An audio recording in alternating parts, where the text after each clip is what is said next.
going on, everybody? Welcome into episode 84 of the MudWatch Sports Podcast on this Friday, June 20th, 2025. I'm your host, Zach Malin, but before we get started, please subscribe below. Follow all of my social accounts. Let's start things off in the world of baseball, as both New York teams were in action this week, and it was a long week for both the Yankees and the Mets. And let's start things off in Queens, where the New York Mets, coming off of a sweep against the Tampa Bay Rays, they lost all three games Friday, Saturday, Sunday on the weekend to Tampa. They go down to Atlanta for a three-game set against their division rival, Atlanta Braves, and it was more of the same from the Mets. They get swept for the second series in a row, 6-game losing streak, longest losing streak for the Mets since August of 2023, and they lose this one 5-4 on Tuesday, and they lose that game in 10 innings. Then they go into Wednesday and Thursday, 5-0 loss on Wednesday, 7-1 loss on Thursday, and really the starting pitching, I think, is a big part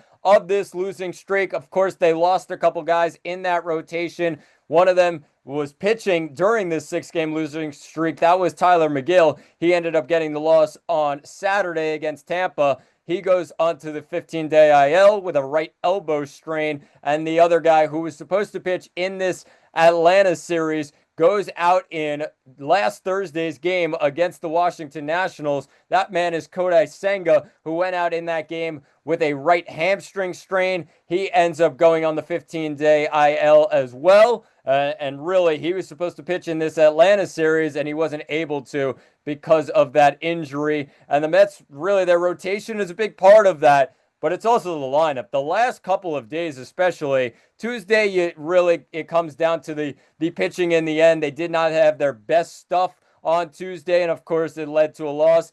But Wednesday and Thursday, you got to give your pitching staff a little bit of run support, especially when it comes to these guys that are maybe struggling just a little bit to figure out their form. I think one of those guys in Paul Blackburn, who has really not been a starting pitcher for the Mets and all of a sudden comes in and has to be a starting pitcher. He came out of the bullpen on the weekend against Tampa, and then all of a sudden, due to Senga's injury, he comes in and is the fifth starter for the Mets and their rotation. They give him 0 runs in that game. And, of course, they were going up against a real animal. That is Chris Sale. He was dominant in this outing, went 8 2/3, his longest outing since 2016. And, of course, Chris Sale had his best stuff. The Mets couldn't find anything with their lineup, but they have to. It's super important for them to give this starting rotation some run support. And really, when they are man down, maybe even so in the bullpen as well, they have to put up runs, and their offense was woeful this weekend. Even the best players in this series and the best players in this Mets lineup did not show up. Juan Soto, not much going on for him. He had that home run in the first game of the series, was invisible really for the last two. Of course, yes, he got his 1,000th career hit, but went 1 for 4 in the game yesterday with a strikeout. Then you look at the other guys. Francisco Lindor has been non-existent in the Mets lineup recently. I know he dealt with a bit of an injury there due to his fractured pinky toe in that Dodgers series in early June. He's been really bad since then, and obviously not the Francisco Lindor that Met fans saw in the month of May. He was red hot then. At the end of April into the month of May, you were seeing a different player. He's not been the same guy in this Mets lineup. And of course, Pete Alonso, who had a really, really good start to June and looked really good in the first couple of series. He's been anything but in the last two series, just not enough from him. He had a lot of big strikeouts in the Tampa series, and in this Atlanta series, just nowhere to be found. And that's really the difference right now for this Mets lineup. The top guys aren't showing up. The bottom of the lineup is not showing up. I talked about it on the last episode. Go check that one out on Monday. It's just really non-existent right now in the bottom of the lineup for the New York Mets. They maybe have to go get a bat, but the expectations that they had for certain guys coming into this season, they really have not lived up to those. One of those guys is Francisco Alvarez. A big talking point after this Atlanta series was obviously his defense was not up to par, and that was shown in the couple of games that the Mets had this series, the early games, Tuesday and Wednesday. Then you had the offensive side of it, and he only has 2 home runs this season. Just nowhere to be found on the offensive side of things. And this is a guy that the Mets expected to really get the power going, maybe hitting 25, maybe 30 home runs this season. He's nowhere close to that. He only has 2. And we're in the middle of June, towards the end of June. I know this is a guy who dealt with a bit of injury so far earlier in the season. He was out, and really that's hurt him so far. But when is going to be the moment for Francisco Alvarez to take that next step? A lot of expectations on him, and he really hasn't lived up to them just yet. But the rest of the lineup as well. Ronnie Mauricio did get an RBI single yesterday, but his average has been low for the Mets. And then you have some other guys. Brett Beatty has been up and down. Luis Angel Acuna as well. You rely on him to be a pinch runner when it matters, but really the hitting has not been up to par for him. And then you got a guy in Jeff McNeil who really stepped up in the last couple of games or so, and it actually had a 20-game on-base streak for the Mets. That actually was snapped last night against the Atlanta Braves. So you hope that doesn't really slow him down. But, I mean, when you look at that Colorado series until now, it's not really the same player in Jeff McNeil. So we'll see what happens with him. But the Mets need another bat at the bottom of the lineup. They're dealing with injuries. You got guys like Jared Young coming in and really like being the replacement for the Mets as a DH. And he's really nothing special coming up from AAA. The Mets are ravaged with injuries right now. However, that's not a true excuse for this lineup, because there are 3 guys at the top of the lineup. They're 3 best. And Soto, Alonso, Lindor, they all have to be better right now. And that's the main reason why this 6-game losing streak has gone on. The bats have gone silent. The pitching is really depleted due to injury. And that's where we stand right now with this New York Mets team. And really, it's the worst time of all to then head into another division series. They got swept by Atlanta. How about you go to Philly? They have a 3-game set against their other rival in the division, the Philadelphia Phillies. Friday, Saturday, Sunday, all games taking place 7 o'clock or 7:15. And this one should be a real interesting series to see how the Mets bounce back after this 6-game losing streak. And they go up against some real strong pitchers on the other side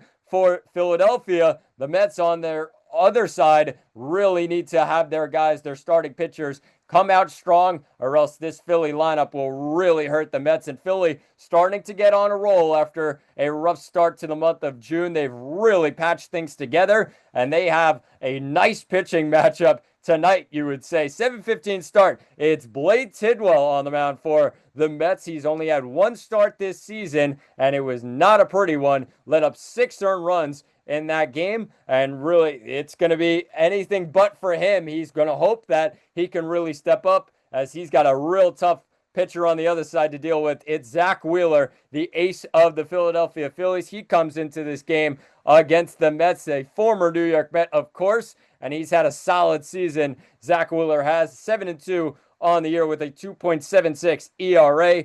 I talked about Blade Tidwell, the rough outing that he had in his first start. He's 0-1 with a 14.73 ERA, and that's really been the difference for him. 3 2/3 he went in that one outing this season. So the Mets are going to have to hope for the best when it comes to this pitching staff. Should be an interesting one. This one taking place on Apple TV tonight. So maybe the balls will be flying around the ballpark. We'll see what happens. The Mets have to get to Zach Wheeler. They have to give this pitching staff a bit of run support, and we'll see what happens when the Mets take on the Phillies. A 3-game set down in Philadelphia, and we'll recap that one on Tuesday's episode.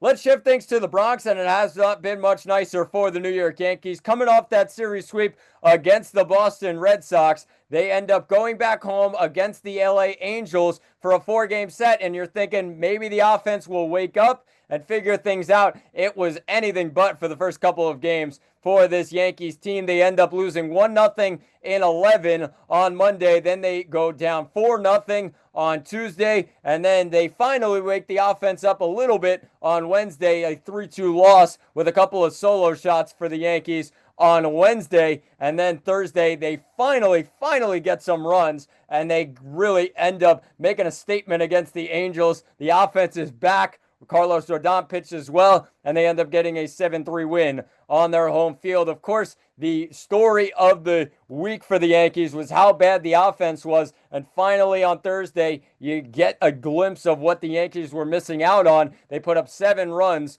of course, against an Angels staff that really had their number for the large portion of this series, but then they go up against Tyler Anderson, who has not been strong this season. They get to him 4 earned runs on 8 hits for this Yankees team. Rodon pitched well except for a couple of solo homers, 3 of them in this game, but the Yankees offense giving their pitcher a bit of run support, and they end up getting the win 7-3 on Thursday afternoon. I think that's a real talking point for this Yankees team. Bouncing back on the offensive end, they get a couple guys back from injury. Giancarlo Stanton comes back in this series and ends up looking pretty solid. Of course, he's still not 100% just yet, but they figured things out with him. They have dealt with a couple of more guys going onto the injured list, but then they figured things out in the bullpen. Luke Weaver, who's finally going to end up coming back tonight against Baltimore if he's put in that situation. He has been reinstated from the 15-day IL officially, but you look at the rest of this Yankees team, and it's a lot of guys just getting their footing. Some guys came back from injury, and they really, at the bottom of the lineup, have gotten solid contributions. They did not get many of those earlier in this series. They finally get some of those from the bottom of the lineup. Trent Grisham went 2 for 3 yesterday as the 9-hitter in this Yankees lineup, but they get a hit from Wells. They get a hit from LeMahieu, so that's really a big talking point. But the one guy that really stands out right now, really struggling, is a guy in Anthony Volpe. Has not looked good in the last week or so, has dealt with some stuff on the defensive side of things, has dealt with things in base running. It really got caught out on that one. Of course, in that Boston series, I would say he was the least one that the one that you would probably worry about the least in terms of the base running miscue. But of course, in the end, the Yankees need to clean things up. And when you're losing games like the Yankees were on that 6-game losing streak,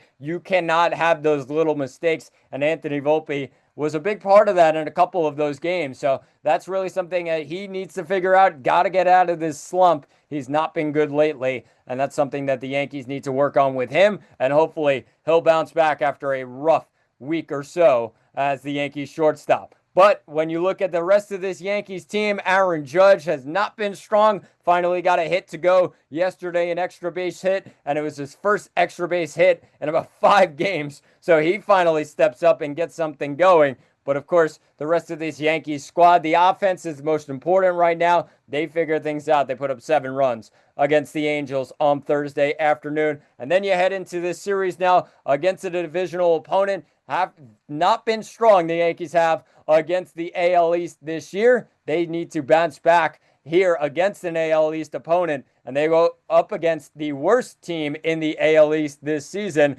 That's the Baltimore Orioles. A 3-game set at Yankee Stadium in the Bronx starting tonight, 7:05 start. The Yankees with their ace on the mound, Max Fried, goes up against a real strong pitcher on the other side for Baltimore. Tomoyuki Sagano has been electric so far this season compared to the rest of the Baltimore pitching staff. 5-4, a 3.38 ERA this season for Sagano. And based on the WAR, when you look at it, compared to the rest of these Baltimore pitchers, Sagano has been the best by far, and that really is not going to be an easy test for the Yankees tonight. But they do have Max Fried, 9-2 on the year, 1.89 ERA. Yankees just looking to continue this trend on offense, figure things out. And of course, Baltimore's offense has been not great. Their pitching, not great. Their bullpen, woeful in the end. So the Yankees have to take advantage of that in this 3-game series. Yankees come into this game at minus 290. Of course,